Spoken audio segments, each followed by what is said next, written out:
Today, we stand with firm conviction to affirm the notion that the implementation of humanitarian assistance under ASEAN 5-point consensus is effective in addressing the crisis in Myanmar. Let us begin by acknowledging the painful truth with this. Myanmar is experiencing a deep and ongoing humanitarian crisis since the military coup in 2021, where thousands of civilians have been killed or 2 million people displaced. But in the face of this suffering, ASEAN has not turned a blind eye. Instead, it has stepped forward with a regional framework, the 5-point consensus that laid the foundation for humanitarian assistance, dialogue, and legislation. Now, let us be clear. Effectiveness does not mean perfection. We are not claiming that ASEAN has solved every issue. Rather, effectiveness means the ability to produce real positive outcome under real-world constraints. It's mean delivering aid where possible, creating diplomatic openings, and preventing the situation from spiraling further out of control. Our strategy rests on 3 key pillars, which is the first one is the mechanism set up by ASEAN are operational and delivering real aid. Second, the main obstacle is not ASEAN will or design, but the junta's refusal to comply. And the third one is ASEAN humanitarian work has helped stabilize the region, preventing further collapse. So before we go further, I want to ask, how can Myanmar claim ASEAN aid effort has failed when it's Myanmar's own authorities who has blocked access to affected areas and refused to engage ASEAN envoys? Welcome to the members of the proposition, the judges and everyone here today. My name is Dian Farana. We are from Group 6 along with Yavina, Rasina Ileana and Nurania, and last Nuratika will wrap this up. We proudly stand as the opposition. We strongly believe that the way ASEAN has carried out humanitarian assistance through the 5-point consensus is not effective in solving the crisis in Myanmar. Even though the consensus was first seen as positive step, its actual results have been very disappointing. Our team will explain this to 3 main criteria.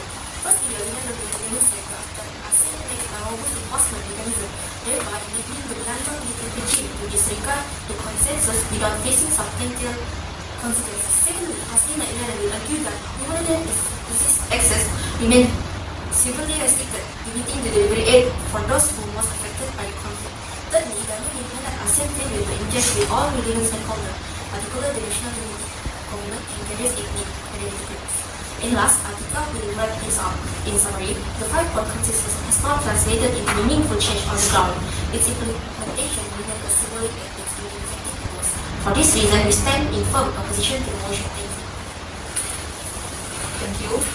Ladies and gentlemen, first and foremost, let's now examine what's actually being done on the ground. The opposition will paint a picture of paralysis, but the facts show otherwise. ASEAN has mobilized the AHA Center, its humanitarian coordination body, and successfully conducted joint needs assessments. Through this mechanism, food, medicine, and emergency supplies have reached over 600,000 people, including women and children. Was this easy? No, but was it done? Yes, that is in fact. In August 2022, ASEAN working with the Red Cross launched coordinated missions in contested zones. And it was not only sent, it was delivered, despite junta restrictions. If the system were truly ineffective, as the opposition claims, how would they explain these operations? How would they ignore the regional trust and partnerships ASEAN has built to make them possible? ASEAN did not just talk, it acted within its diplomatic limits. And that, in diplomacy, is effectiveness. Thank you. So, following up to my members, our second argument, which is Myanmar is not giving the cooperation that ASEAN did.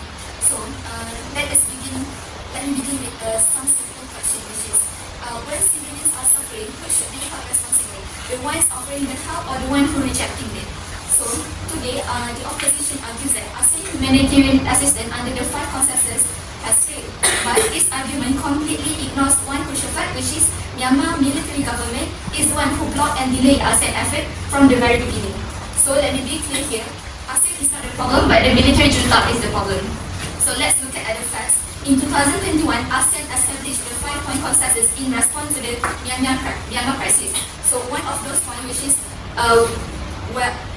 the one we're debating today, which is the urgent call for humanitarian access to be delivered to the people of Myanmar using the AHA Center, which is the ASEAN Disaster Relief Agency.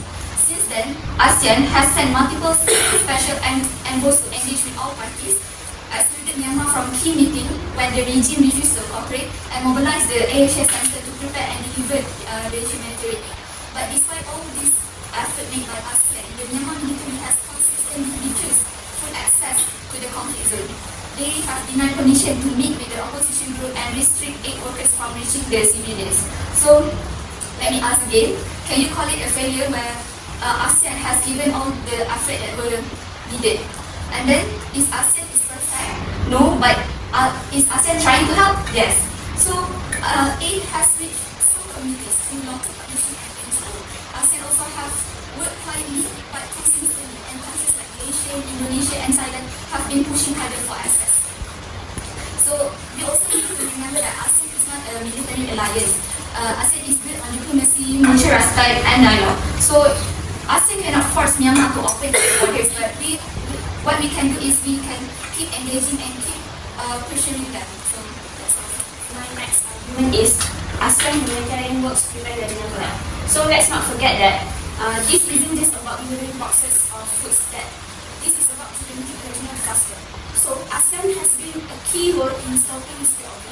Imagine if there were no ASEAN response, no coordination and no pressure. We see refugees surge across Thailand, Malaysia and India. We see civil war escalated into cross-border crisis.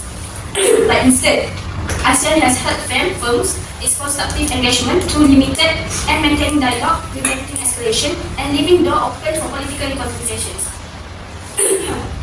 Could ASEAN have done more? Maybe. But could any other actor have done more better without triggering war? No. So, ASEAN effectiveness lies in its balance of compassion and caution, of action and access. And let me be clear, by delivering humanitarian aid, even partially, it has given hope to many. That hope is not symbolic, that hope saves life. So that's it. Hello everyone, I'm new to the humanitarian assistance under the ASEAN 5 consensus has been effective in addressing the crisis in Myanmar. I must say emphatically, it has not. The promise of assistance was the intention has largely been manifest by the promise conquered by the ASEAN fundamental interests. The main contention is clear. The lack of enforcement mechanism with ASEAN as directly sabotage the delivery and effectiveness of humanitarian assistance.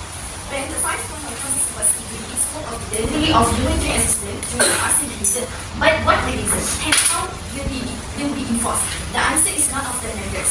So the military junta which agreed to this consensus as consensus to be shown as disregard for these commitments, they have seen numerous reports and undeniable evidence for aid being blocked and diverted or outreach danger to the communities most in need. Populations, including displaced persons and those trapped in conflict zones, continue to suffer because the aid promised by the ASEAN cannot reach them. So why? Because the junta faces no real consequence for blocking it. This proves that ASEAN diplomatic approach with no interference is toothless. Without the ability to truly prevent the junta to allow the unfettered aid, the military aspect of the consensus remain a failure. We need action, not just agreement. And ASEAN's current failure is simply temporary. Okay, so ladies and gentlemen, moving to my second point, which is the issues of limited humanitarian assistance. So the core of ASEAN's 5-point consensus is supposed to focus on humanitarian assistance, but let's ask ourselves, is the aid truly reaching the people who are suffering? The sad reality is the delivery of humanitarian aid in Myanmar is severely restricted and controlled by the military junta. Although ASEAN has made efforts to coordinate relief, the problem is that all these efforts depend on the permission and cooperation of the military regime. So this means the junta holds the power to decide where the aid can go, when it can enter, and who is allowed to deliver it. As a result, humanitarian assistance mostly reach areas that the junta controls only, usually the cities or locations with the military presence. But the real victim is the displaced communities, the ethnic minorities, and those living in active war zones are left behind. So, for example, in Chin State, Kachin State, Karenni State, and the Sagaing region, many people are suffering without food, medicine, and shelter because humanitarian workers are blocked from entering these areas. Multiple international organizations have confirmed that they are denied access to the place where the need is the greatest. So, what's the point of humanitarian assistance if the aid cannot even reach to the people who need it the most? This is why ASEAN's so-called assistance has been described as a symbolic better than effective. It may look good on paper, but in reality, the people are still suffering, the aid is still restricted, and the crisis continues to worsen. So without safe and independent access, as ASEAN humanitarian plan is just a hollow promise. The military junta use it to show they are cooperating, but behind the scenes, they are still blocking, controlling, and limiting the help that reaches to the people. So I strongly argue that ASEAN humanitarian efforts under the 5-point consensus have failed to effectively address the crisis in Myanmar. Thank you. So I'll continue with my another argument that I argue that ASEAN 5 consensus is not effective in addressing the crisis in Myanmar because it fails to engage with all key stakeholders and and they only connect with the military junta of Myanmar. So let's look what ASEAN is doing. Okay, ASEAN claim to want peace in Myanmar, but they only talking to the military junta. Who are these military junta? They are the one that kill people. They are the one who arrested the leaders, took power by force, and also shut down the democracy. The military junta wanted only communism in Myanmar, so they shut down the democracy. So ASEAN is treating the junta like the only legitimate authority in Myanmar. So that's how we can see, is that fair enough to the Myanmar people that are suffering? So we can see the truth is there are other important groups that represent the Myanmar people. We can see that include the National Unity Government (NUG), which is made up by elected politicians. Okay, so and various ethnic armed groups, and especially they are replacing the one who they are should talk to, which is the civilians, but they rather talking to the military junta that forced the civilians, which made them suffer like they're suffering now. So this is a huge problem. How can you solve the national crisis when you are only listening to one side, a side that caused the crisis itself? So if ASEAN really want peace, they have to talk to the civilian, especially, not just the military. Ignoring the NUG and ethnic group means ignoring the people voices, and it doesn't look like what ASEAN's policies are, and that damage the image and the credibility of ASEAN itself. So we also leave out important voices. Your solution, if you left out the important voices, your solution will not work. Why? Because they don't reflect what the people actually want. They only reflect what the national interest that put by the military junta. So, in conclusion, the 5-point consensus cannot be effective unless ASEAN talks to all major stakeholders, including the NUG and the civilians of Myanmar itself. By excluding them, ASEAN is not building peace, it is only pretending to, and Myanmar people isn't better than that. The question that we want to ask is, if the 5-point consensus is truly effective, why has the violence in Myanmar continued? Political prisoners remain detained, and humanitarian aid still not reach those who need it most after more than 3 years. So, thank you for the question. So you asked if the 5-point consensus is effective and why does the crisis continue. So the answer is simple, as my friends Abira said earlier. The root of the problem is not ASEAN, it's the junta. ASEAN is not a military alliance. It cannot force Myanmar generals to stop the violence or release political prisoners. What it can do and has done is build diplomatic pressure, coordinate aid to the AHA Center, and open humanitarian channel where possible. So effective doesn't mean total resolution. It means progress despite challenges. ASEAN has delivered aid to hundreds of thousands, suspended military participations in summit, and maintained dialogue where others have failed. So the real obstacle is the junta refusal to cooperate, not ASEAN inactions. So yes, the crisis continues, but the 5-point consensus is one of the few tools making the differences, and that's why we stand by its effectiveness. Thank you.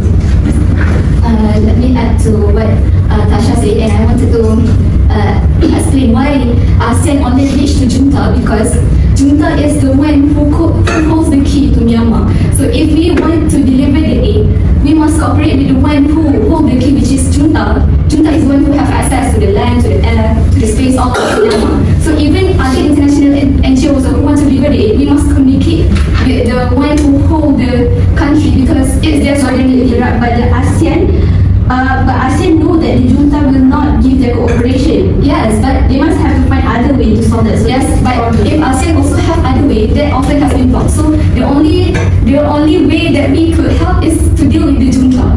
So that's so let me proceed with my questions, like how the opposition side think that ASEAN has failed, but when the one who blocked the aid is the Myanmar own authority who have blocked the access.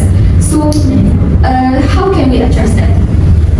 Okay, thank you for the question. Yes, it's true that Myanmar military has blocked the aid and also refused to cooperate, but that is exactly the problem that ASEAN has to solve.